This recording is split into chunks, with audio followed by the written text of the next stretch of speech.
একদিকে যেখানে ভাতা বেড়েই চলেছে কেন্দ্রীয় সরকারি কর্মীদের, সেখানে দীর্ঘ প্রায় 1.5 বছর ধরে কেন্দ্রীয় হারে ডিএ ইস্যুতে আন্দোলন চালাচ্ছেন রাজ্যের সরকারি কর্মচারীরা। হাইকোর্টে জয় মিললেও বর্তমান মামলা ঝুলছে সুপ্রিম কোর্টে। তবে সর্বোচ্চ আদালতে বারবার পিছিয়ে যাচ্ছে ডিএ মামলার শুনানি। এরই মাঝে আবার ডিএ মামলায় বড় সুখবর। কিছুদিন আগেই ডিএ মামলার পরিপ্রেক্ষিতে সুপ্রিম কোর্টে চিঠি দেওয়ার কথা জানিয়েছিল রাজ্য সরকারি কর্মীদের সংগঠন সংগ্রামী যৌথ মঞ্চ।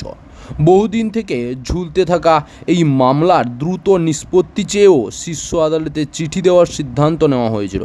এই নিয়ে সংগঠনের সাধারণ সম্পাদক ভাস্কর ঘোষ জানিয়েছিলেন, ইতিমধ্যেই সুপ্রিম কোর্টের প্রধান বিচারপতি DY চন্দ্রচূড়কে চিঠি দিয়ে এই মামলার পার্টি হওয়ার ইচ্ছে প্রকাশ করেছে সংগ্রামী যৌথ মঞ্চ। সুপ্রিম কোর্টে ডিএ মামলা বারবার পিছিয়ে যাওয়ায় সমস্যায় পড়েছেন সরকারি কর্মীরা। কার্যত হতাশ হয়ে পড়েছে তারা। তাই এবার রাজ্য সরকারের ওপর চাপ বাড়াতে আরও কড়া পদক্ষেপ নিয়েছে সরকারি কর্মীদের সংগ্রামী যৌথ মঞ্চ। পশ্চিমবঙ্গ বিধানসভার বর্ষাকালীন অধিবেশনে ডিএ ইস্যু নিয়ে সরব হওয়া আবেদনে জানিয়ে বিধানসভার বিরোধী দলনেতা শুভেন্দু অধিকারীকে চিঠি লিখেন সংগ্রামী যৌথ মঞ্চ। বিগত প্রায় 1.5 বছর ধরে কেন্দ্রীয় হারে মহার্ঘ ভাতার দাবিতে আন্দোলন চালাচ্ছেন সরকারি কর্মীদের সংগঠন সংগ্রামী যৌথ মঞ্চ। আগে একাধিকবার তাদের আন্দোলনকে সরাসরি সমর্থন করেছেন শুভেন্দু অধিকারী। সংগ্রামী যৌথ মঞ্চের সভাতেও গিয়েছেন। অন্যান্য রাজনৈতিক নেতাদেরও দেখা গিয়েছে। তবে এবার সরাসরি রাজনৈতিক হস্তক্ষেপের দাবি জানালো যৌথ মঞ্চ। ডিএ ইস্যুতে রাজ্যের সরকারকে চাপে ফেলতে এবার সরাসরি এক বিরোধী দলনেতার দ্বারস্থ হলো সংগ্রামী যৌথ মঞ্চ। শুভেন্দু অধিকারীকে লেখা চিঠিতে সরকারি কর্মীরা জানিয়েছেন, বিধানসভার যেন 40% বকেয়া ডিএ মেটানোর দাবি তোলা হয়।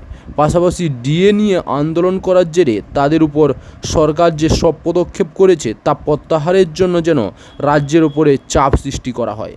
আরও দাবি জানানো হয়েছে, পঞ্চম বেতন কমিশনের বকেয়া ডিএ মামলায় পশ্চিমবঙ্গ সরকার সুপ্রিম কোর্টে যে স্পেশাল লিভ পিটিশন দাখিল করেছে তা যাতে তুলে নেওয়া হয়। এই জন্য সরকারের ওপর চাপ সৃষ্টি করা হোক। আগে ডিএ আন্দোলনকারীদের সব রকম সাহায্যের আশ্বাস দিয়েছিলেন শুভেন্দু। এবার তারই দ্বারস্থ সংগ্রামী যৌথ মঞ্চ। উল্লেখ্য, গত 18ই মার্চ শেষবার সুপ্রিম কোর্টে বাংলার বকেয়া ডিএ মামলার শুনানি হওয়ার কথা ছিল, তবে সেদিন শুনানি হয়নি। ফের তা পিছিয়ে গিয়েছে। গরমের ছুটির পর আগামী 15 জুলাই বকেয়া ডিএ মামলার শুনানি হওয়ার সম্ভাবনা রয়েছে সুপ্রিম কোর্টে। সেই তারিখেই মামলাটি তালিকাভুক্ত করা আছে।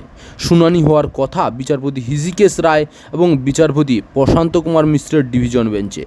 চাকরির খবর থেকে শুরু করে নিয়োগের খবর থেকে শুরু করে ঝড় ঝঞ্ঝা, দেশ বিদেশ, রাজ্য, জেলা এবং আপনার শহরের খবর একটা চ্যানেল আমাদের newsbangla.com সবার আগে আপনারা পেয়ে যাবেন। তাই চ্যানেলটাকে অতি অবশ্যই সাবস্ক্রাইব করে পাশ থেকে বেল আইকনটা ক্লিক করে অল নোটিফিকেশন অন করে রাখুন। জয় হিন্দ, জয় ভারত।